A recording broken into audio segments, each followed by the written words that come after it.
നമസ്കാരം. മറ്റു പൂച്ചെടി ചെന്നു തിന്നുവാൻ എൻ കൊറ്റനാടിനുണ്ടിപ്പോഴേ കൊതിയെന്ന് പാടിയത് വൈലോപ്പിള്ളിയാണ്. ഞാൻ കണ്ടതൊക്കെ കടിക്കുന്ന ആടാണെന്നും അതുകൊണ്ട് ഒരു ചെടിയിൽ കടിക്കുമ്പോൾ ഞാൻ ആ ചെടിയെ പ്രേമിക്കുന്നുവെന്ന് ചെടി ഒരിക്കലും തെറ്റിദ്ധരിക്കരുത് എന്നുമാണ് കവിയുടെ അനുരാഗ ദർശനമെന്ന് പ്രൊഫസർ എം വിജയൻ മാഷ് എഴുതിയിട്ടുണ്ട്. എന്തായാലും കണ്ടിടം കയറി പൂച്ചെടി തിന്നുന്ന കൊറ്റനാടുകളെ കൊണ്ട് നിറഞ്ഞിരിക്കുകയാണ് ഈ സമൂഹം.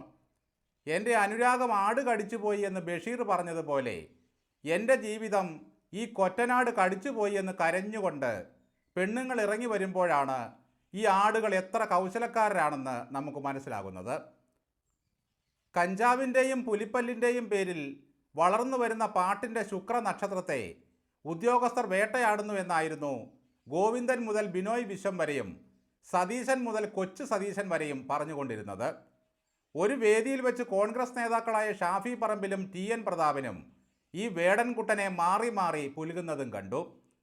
സർക്കാർ ദത്തെടുത്ത വേടനെ മുഹമ്മദ് റീൽസ് അത്യാഹ്ലാദത്തോടെ ഒരു വേദിയിൽ അവതരിപ്പിക്കുന്നു. അടുത്ത ഓണപ്പരിപാടി നൽകാമെന്ന് വാഗ്ദാനം ചെയ്യുന്നു. പാലക്കാട്ട് ഏതോ പരിപാടിയിൽ ചെന്നപ്പോൾ മുഖ്യമന്ത്രിയെ വേടൻ ഹസ്തദാനം ചെയ്യുന്നു. കവിയായ ആലങ്കോട് ലീലാകൃഷ്ണൻ കൃഷ്ണഗാഥയിൽ മതിമറന്നെന്ന പോലെ വേടൻ്റെ അപദാനങ്ങൾ പാടുന്നു. പുള്ളി വിപ്ലവ കവിയായ വയലാറിനെ പോലും ഇത്രമേൽ പുകഴ്ത്തിയിട്ടുണ്ടാവില്ല. കോൺഗ്രസ് നേതാവ് KC വേണുഗോപാൽ പുകഴ്ത്തുന്നു. സാംസ്കാരിക കേരളം ഒന്നടങ്കം വേടനെ ഓമനിച്ച് മുത്തം കൊടുക്കുന്നു. ജനസാഗരം ഇരമ്പുന്നു. മന്ത്രി ബിന്ദു പുകഴ്ത്തുന്നു. നീ എന്തു കാണിച്ചാലും ഒപ്പമുണ്ടെന്ന ഒരു ഫീൽ ഭരണപക്ഷവും പ്രതിപക്ഷവും വേടന് വാഗ്ദത്തം ചെയ്യുന്നു. വല്ല മുതുപൂക്കാണ്ടികളായ പെണ്ണുപിടിയന്മാരും KSRTC ബസ്സിൽ ലൈംഗിക വൈകൃതം കാണിക്കുന്ന ഞരമ്പന്മാരും ഒഴിച്ചാൽ പെണ്ണുകേസിൽപ്പെട്ട് കേരളത്തിലെ ഏതെങ്കിലും നേതാവോ സാമാജികനോ സാംസ്കാരിക പ്രതിഭകളോ സെലിബ്രിറ്റിയോ എവിടെയെങ്കിലും ജയിലിൽ കിടന്നതായി കേട്ടിട്ടുണ്ടോ? പീഡനക്കേസിൽ സ്ഥാനമാനങ്ങൾ പോയവരുണ്ടെങ്കിലും ഇന്നും അവരൊക്കെ പ്രതാപികളായി തലയെടുപ്പോടെ അതാത് മേഖലകളിൽ വിരാജിക്കുന്നുണ്ട്. പീഡനക്കേസിൽ ശിക്ഷിക്കപ്പെട്ട് സൂര്യപ്രകാശം കാണാത്ത ജയിലഴിക്കുള്ളിൽ കിടന്ന് അഴുകിച്ചത്ത ഏതെങ്കിലും ഒരുത്തൻ്റെ കഥ പറയാൻ ഈ കേരളത്തിനുണ്ടോ? പെണ്ണുകേസിൽ ആരോപണം നേരിട്ടതിൻ്റെ പേരിൽ ഭാര്യയുടെ മുഖത്ത് നോക്കാൻ ചമ്മൽ തോന്നിയ ഏതെങ്കിലും നേതാവുണ്ടോ? നാണക്കേട് കൊണ്ടും കുറ്റബോധത്താലും ആത്മഹത്യ ചെയ്ത ഏതെങ്കിലും രാഷ്ട്രീയ നേതാവോ നടനോ സെലിബ്രിറ്റിയോ ഉണ്ടോ? ഇല്ലേ ഇല്ല. 1960 പട്ടംതാണുപിള്ള മന്ത്രിസഭയിൽ ആഭ്യന്തരമന്ത്രിയായിരുന്നു PT ചാക്കോ. പെണ്ണുകേസിൽ ബലിയാടായി നെഞ്ചു പൊട്ടിച്ചത്ത ഏക രാഷ്ട്രീയ നേതാവ് അദ്ദേഹമായിരിക്കും. പിന്നീട് വന്ന R ശങ്കർ മന്ത്രിസഭയിൽ റവന്യൂ മന്ത്രിയുമായിരുന്നു ചാക്കോ. അങ്ങനെയിരിക്കെ മന്ത്രി സഞ്ചരിച്ചു വന്ന അംബാസഡർ കാറ് കുറുകെ വന്ന ഒരു കാളവണ്ടിയിൽ ഇടിച്ചു കയറി. ആളുകൾ ഓടിക്കൂടിയപ്പോൾ അതാ മന്ത്രിക്കൊപ്പം കാറിനുള്ളിൽ ഒരു സ്ത്രീ ഇരിക്കുന്നു. അതോടെ അപവാദങ്ങൾ പ്രചരിക്കാൻ തുടങ്ങി. മന്ത്രിസ്ഥാനം രാജിവെക്കേണ്ടി വന്ന ചാക്കോ പിന്നെ അധികകാലം ജീവിച്ചിരുന്നില്ല.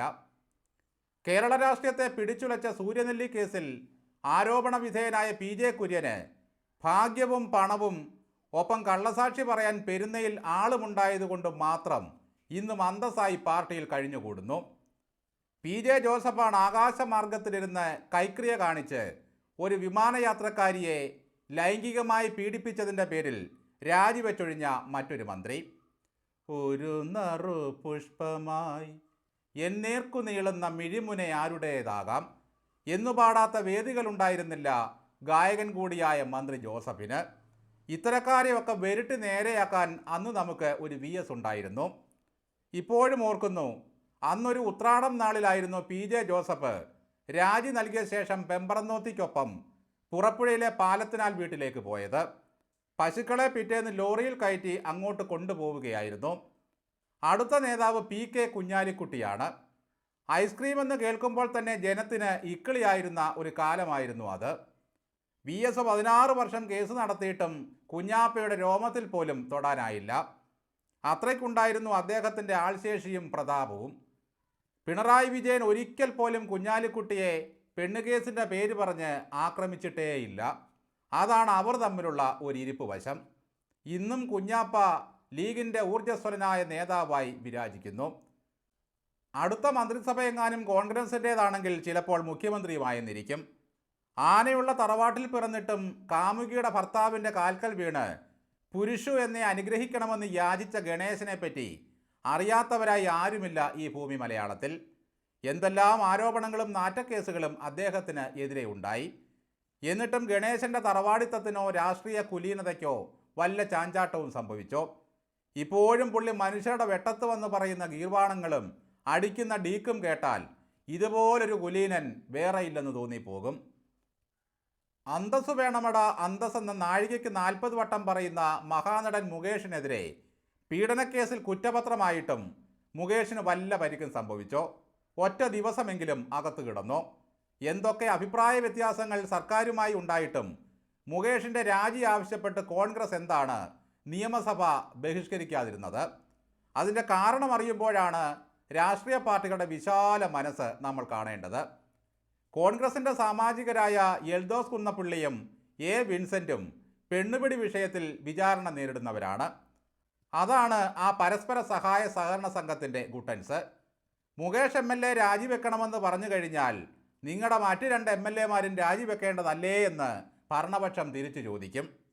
മുട്ടുകാല് കോച്ചി ചെവിപ്പൂട മൂക്കിൽ കയറിയിട്ടും ഒരു മന്ത്രി മൂപ്പിലാൻ പാതിരാത്രിയിൽ ഒരു സ്ത്രീയെ വിളിച്ച് പൂച്ചക്കുട്ടിയോടെന്ന പോലെ കുറുകുന്നത് ലോകമാകെ കേട്ടതാണ്. എന്നിട്ടും ആ വല്യപ്പന് വല്ല നാണക്കേടും തോന്നിയിട്ടുണ്ടോ? അപ്പൂപ്പൻ പച്ചപ്പൂവാലനായി ഇപ്പോഴും വനപർവം ആടുകയാണ്. പഴയൊരു മന്ത്രി ജോസ് തെറ്റയിലിൻ്റെ കഥയറിയില്ലേ? ഒളിക്യാമറയിലേക്ക് ചെന്ന് കയറി ബലാത്സംഗത്തിനിരയായ ഒരു പാവം മന്ത്രി. സത്യത്തിൽ ആ വീഡിയോ അന്ന് കണ്ടവർക്ക് തോന്നിയത് ഈ പുള്ളിക്കാരനാണല്ലോ ഇര എന്നായിരുന്നു. അദ്ദേഹം മന്ത്രിയായിരിക്കുമ്പോഴാണ് ആലുവ മഞ്ഞപ്രക്കാരിയുടെ പരാതിയിൽ പോലീസ് പീഡന കേസെടുത്തത്. ഈ അപ്പൂപ്പന്മാരൊക്കെ പഴയ കഥകളൊക്കെ ഓർത്ത് കൊച്ചുമക്കളെയും കളിപ്പിച്ച് ഇപ്പോഴും രാഷ്ട്രീയ പ്രവർത്തനം നടത്തുകയാണ്. ഇവിടെ ഒരു അത്ഭുതമുണ്ട്. കേരളത്തിൽ പെണ്ണുകേസിൽ പ്രതികളാകുന്നവർക്കും ആരോപണ വിധേയരായവർക്കും ഒരു ചെറിയ സാമ്യമുണ്ട്. അതെന്താണെന്ന് ചോദിച്ചാൽ ഈ നേതാക്കളുടെ എല്ലാം പേരിൻ്റെ ഇൻഷ്യലിൽ PO KO അല്ലെങ്കിൽ Pയും Kയും ഒന്നിച്ചോ കാണപ്പെടുന്നു. PJ കുര്യനിൽ P ഉണ്ട്, PJ ജോസഫിൽ P ഉണ്ട്. ഇരുവർക്കും PJ ഒന്നിച്ചു വരുന്നുമുണ്ട്. PK Kunhalikutty, PK Sasi, P Sasi. KB Ganesh കുമാറിലും K ഉണ്ട്. തീവ്രത അളക്കാൻ പോയവർക്കുമുണ്ട് സാമ്യം. ശ്രീമതിയിൽ PK ഉണ്ട്, ബാലനിൽ AK ഉണ്ട്. എന്തൊരു സാമ്യമാണിത്! പെണ്ണുപിടിയന്മാരായ MLA-മാർ നിയമനിർമ്മാണ സഭയിലിരുന്ന് നമ്മുടെ നികുതിപ്പണം തിന്നു തീർത്ത് മിനുങ്ങുകയാണ്. അപ്പോൾ പിന്നെ ഒരു ചെറുബാല്യക്കാരൻ കടലമ്മക്കരഞ്ഞല്ലേ പെറ്റത്ത് എന്ന കഥയും പാടിക്കൊണ്ട് അവൻ്റെ കഴിവുകൊണ്ട് പാട്ടുപാടി പ്രതിഭയായി. സകല പാർട്ടികളെ കൊണ്ടും തൻ്റെ കൗബീനം കഴുകിച്ച് നടക്കുന്നതിൽ വല്ല തെറ്റോ കുറ്റമോ കാണാൻ കഴിയുമോ ആ പയ്യൻ? 3 വർഷം തുടർച്ചയായി പീഡിപ്പിക്കപ്പെട്ടിട്ടും ഈ നിഷ്കളങ്കനെ ആ ഡോക്ടർക്ക് വിശ്വാസമായിരുന്നു. ഈ പെണ്ണുപിടിയനും മാരക ബലാത്സംഗ വീരനുമായ റാപ്പർ വേടന് വേണ്ടി കടവായും ഒലിപ്പിച്ച് നടക്കുന്ന ശിവൻകുട്ടി മുതൽ സതീശൻ വരെയുള്ളവരോട് പറയുകയാണ്, നിങ്ങൾക്ക് നാറുന്നതും മണക്കുന്നതും തിരിച്ചറിയാനുള്ള കഴിവ് എമ്പണ്ടേ പോയി. ഈ ക്രിമിനലിൻ്റെ വായിലേക്ക് പാവം യുവാക്കളെ കൊണ്ടുപോയി ഇട്ടുകൊടുക്കാൻ സപ്പോർട്ടുമായി വരരുത്. ഏതവൻ്റെ കൂടെ താളത്തിന് തുള്ളാൻ 10 പേർ ഒന്നിച്ചു കൂടുന്നുണ്ടോ ഈ രാഷ്ട്രീയ നേതാക്കന്മാർ അവൻ്റെയൊക്കെ വിളിപ്പുറത്തുണ്ടാകും. ഇവിടെ നിറമല്ല ജാതിയല്ല പ്രശ്നം, കയ്യിലിരിപ്പും തെമ്മാടിത്തരവുമാണ് വിഷയം.